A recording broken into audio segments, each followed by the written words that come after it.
ये है फोटोशॉप से एडिट किया गया असली दिखने वाला फर्जी फोटो, जिसको करने में घंटों का मेहनत लगता था। और ये है एआई की मदद से किया गया फर्जी फोटो, जिसको चुटकियों में किया गया है। अपने चेहरे पर मुस्कान लाना, हेयर स्टाइल बदलना या फिर अपनी फोटोज को बॉर्डर्स के बाहर तक एक्सपेंड करना, ये सब अब एक क्लिक से पॉसिबल है। एआई चाहे तो हिंदी को अपने आप समझकर इस वीडियो पर ऑटोमेटिक इंग्लिश सबटाइटल डाल सकता है, कुछ इस तरह से। सिर्फ यही नहीं, एआई की मदद से अपना पूरा चेहरा बदलना या फिर भाषा बदलना अब कोई बड़ी बात नहीं रही। कोई चाहे तो पूरी की पूरी पेंटिंग्स और एनिमेशन सिर्फ 2 सेकंड में ही एआई की मदद से बना सकता है।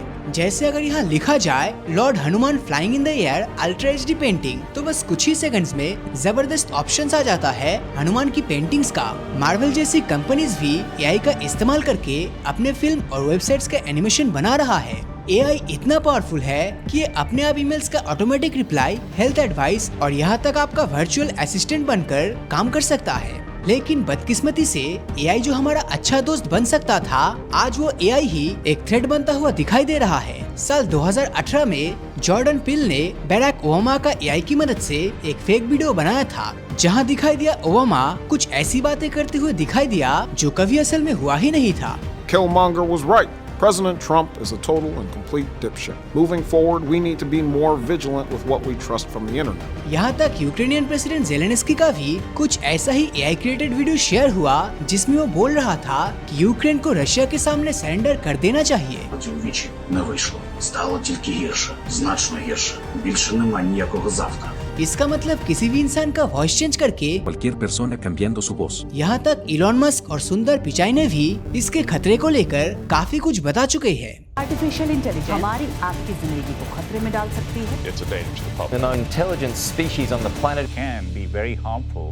आर्टिफिशियल इंटेलिजेंस से सब चीजों पर इम्पैक्ट पड़ने वाला है। जॉब मार्केट से लेकर एजुकेशन सिस्टम बदलने तक, यहाँ तक मिलिट्री वारफेयर भी बदलने वाला है। हालांकि एआई का डेवलपमेंट पिछले 10 सालों से तेजी से हो रहा है, लेकिन लोगों की नजर इस पर तब पड़ी जब नवंबर 2022 में ChatGPT पब्लिकली लॉन्च हुआ और ये इतना भयंकर तरीके से पॉपुलर हुआ कि ये दुनिया का फास्टेस्ट ग्रोइंग ऑनलाइन सर्विस बन गया। ये टेक्नोलॉजी इतना रेवोल्यूशनरी था कि बड़ी बड़ी कंपनीज ने भी अपने खुद का चैट बॉक्स रिलीज कर दिया। जैसे गूगल ने अपना गूगल बर्ड, माइक्रोसॉफ्ट ने बिंग एआई और स्नैपचैट ने अपना एआई लॉन्च किया। इसके अलावा ढेर सारी कंपनीज, चाहे कोरा हो या फिर एयर इंडिया हो, ये सब कंपनीज एआई को ऑलरेडी लॉन्च कर चुका है। लेकिन यहाँ पर सवाल ये उठता है कि अगर ये टेक्नोलॉजी इतना ही कमाल का है, तो बड़े बड़े लोग जैसे कि इलॉन मस्क, सुंदर पिचाई क्यों कह रहा है कि हमें एआई के डेवलपमेंट को स्लो डाउन कर देना चाहिए। सबसे पहला खतरा है जॉब्स को लेकर, क्योंकि लोगों को लगता है कि अगर एआई इतने सारे काम बेहतर तरीके से करने लगेगा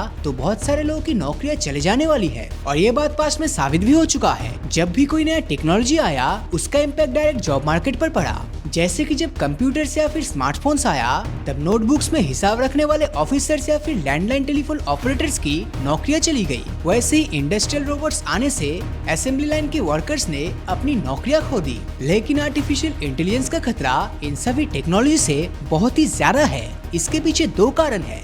पहला कारण ये कि एआई टेक्नोलॉजी का असर किसी एक जॉब सेक्टर तक सीमित नहीं है, बल्कि ये हर फील्ड में देखने को मिलेगा। और ऐसा पहले कभी नहीं हुआ था। और इस बार तो क्रिएटिव लोगों की नौकरियां भी खतरे में है, क्योंकि पहले जब भी टेक्नोलॉजी में सुधार आया है, तब सबसे पहले रिपीटेटिव वर्कर्स की नौकरियां गई है। लेकिन किसी ने ये नहीं सोचा था कि ग्राफिक डिजाइनर्स, लोगो डिजाइनर्स और म्यूजिशियन जैसे क्रिएटिव जॉब्स भी गायब हो सकती है, क्योंकि मिड जर्नी और स्टेबल डिफ्यूजन जैसे सॉफ्टवेयर्स सिर्फ मिनटों में ही आपकी इमेजेस और लोगोस को जनरेट करके दे सकता है। अगर म्यूजिक की बात की जाए, तो गूगल का म्यूजिक मॉडल किसी भी गाने को सिर्फ गिटार पर या फिर ड्रम्स और फ्लूट्स पर सुना सकता है। दूसरा कारण जिसमें एआई का इम्पैक्ट आने वाले समय में बहुत बड़ा होने वाला है, जिससे जिस भी सेक्टर पर इम्पैक्ट डालेगा, वहाँ पर से करोड़ों जॉब्स चली जाएगी। लेकिन जब पुरानी नौकरियां जाएगी, तब नए जॉब्स भी सामने आएंगे।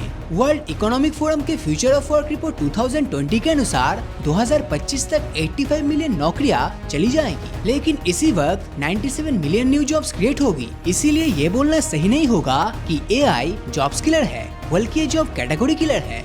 लेकिन अब ये सवाल होता है कि वो नया जॉब कौन सा होगा।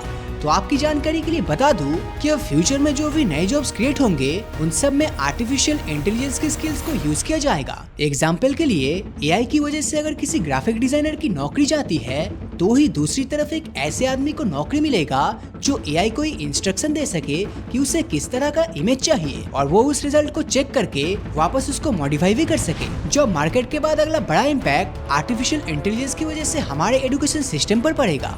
जैसा कि आप जानते हैं कि एजुकेशन सिस्टम में जब ChatGPT सबसे पहले पॉपुलर हुआ तो इस ChatGPT जैसे सॉफ्टवेयर्स को एजुकेशन सिस्टम में और भी बेहतर तरीके से यूज किया जा सकता है। जापान जैसी डेवलप्ड कंट्री ने ऑलरेडी एआई को लेकर एक्शन लेना स्टार्ट कर दिया है। जापान के स्कूल्स में एआई के सहारे कैसे टीचर्स के वर्कलोड को कम किया जा सकता है इसे लेकर गाइडलाइंस भी पब्लिश कर दी गई है। दोस्तों यहाँ पर समझने वाली बात ये है कि एआई एक टूल है जिसका इस्तेमाल अच्छे और बुरे दोनों तरीके से किया जा सकता है। जो इंसान इसे यूज कर रहा है ये उसके ऊपर डिपेंड करता है कि वो इसे किस तरह से यूज करेगा। लेकिन रियलिटी में बहुत से लोग एआई का इस्तेमाल बुरे कामों के लिए कर रहा है और ChatGPT आने के बाद लोगों का स्कैम और फ्रॉड करने की पॉसिबिलिटीज भी और भी ज्यादा बढ़ चुकी है। इनमें सबसे कॉमन तरीका है वॉइस बेस्ड स्कैम का। ये फ्रॉड लोग एआई के जरिए आपकी फैमिली मेंबर्स की आवाजों को कॉपी कर लेते हैं और फिर पैसे की मांग करते हैं।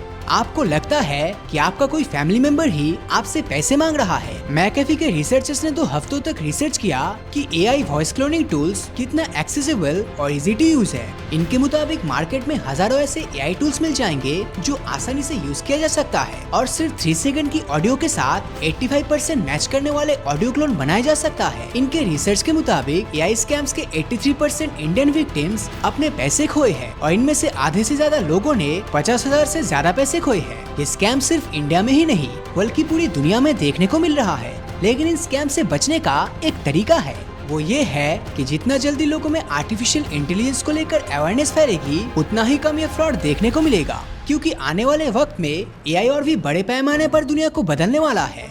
लेकिन इमेजिन करो कि ये स्क्रीन से बाहर निकलकर फिजिकल दुनिया में आ जाए तो फिर उस केस में हमारा क्या होगा। दोस्तों बॉस्टन डायनामिक्स जैसी companies already AI based robots बना चुका है जो इंसान की तरह हिल सकता है, कूद और दौड़ भी सकता है। अब जरा इस वीडियो को देखिए, शायद ये देखकर आपका दिमाग पूरा घूम जाए। ये है इनका लेटेस्ट रोबोट एटलास जो कि अपने आसपास के ऑब्जेक्ट से इंटरेक्ट कर सकता है। इमेजिन करो कि अगर इन रोबोट्स को ChatGPT जैसी टेक्नोलॉजी के साथ इंटीग्रेट कर दिया जाए तो उस केस में क्या होगा। इन रोबोट्स की एफिशिएंसी इंसानों से ज्यादा होगी क्योंकि इन्हें ना तो सोने की जरूरत पड़ेगी और ना ही खाने की। वैसे जो रोबोट्स इंसानों की तरह दिखते हैं उन्हें ह्यूमनॉइड रोबोट्स कहा जाता है। कुछ रिसर्चर्स ने तो ChatGPT जैसी टेक्नोलॉजी को पहले से ही इनके साथ इंटीग्रेट कर दिया है। जैसे कि ह्यूमनॉइड रोबोट एमिका को देखिए, ये ChatGPT के वर्जन 4.0 के साथ इंटीग्रेटेड है। ये इंसानों के साथ एक आम इंसान की तरह ही रियलिस्टिक तरीके से बात कर सकता है। यहाँ एक खतरा बताया जाता है आर्टिफिशियल जनरल इंटेलिजेंस का भी। ये तब होगा जब रोबोट्स इतने इंटेलिजेंट बन जाएंगे कि ये हर काम इंसानों से बेहतर करने लगेंगे। ये होने में वैसे तो बहुत टाइम लगेगा। इजराइल हिस्टोरियन और फिलोसोफर युवल नोवा हैरी का कहना है कि आर्टिफिशियल इंटेलिजेंस आने वाले वक्त में अपने खुद का रिलीजन भी बना सकता है। वैसे दोस्तों आपको क्या लगता है, क्या फ्यूचर में आर्टिफिशियल इंटेलिजेंस इंसानों के लिए बहुत बड़ा खतरा बनेगा या फिर इंसानों का सबसे अच्छा दोस्त? अपनी राय नीचे कमेंट में जरूर बताना। और अगर ये वीडियो आपको अच्छा लगा हो तो इस वीडियो को लाइक और अपने दोस्तों के साथ शेयर करना मत भूलना। और अगर अभी तक आपने हमारे चैनल को सब्सक्राइब नहीं किया है तो सब्सक्राइब करके नोटिफिकेशन बेल को ऑन कर दीजिए क्योंकि मैं ऐसी वीडियोस हर हफ्ते लाता रहता हूँ। तो मिलता हूँ आपसे अगले वीडियो में और हमेशा की तरह थैंक्स फॉर वॉचिंग।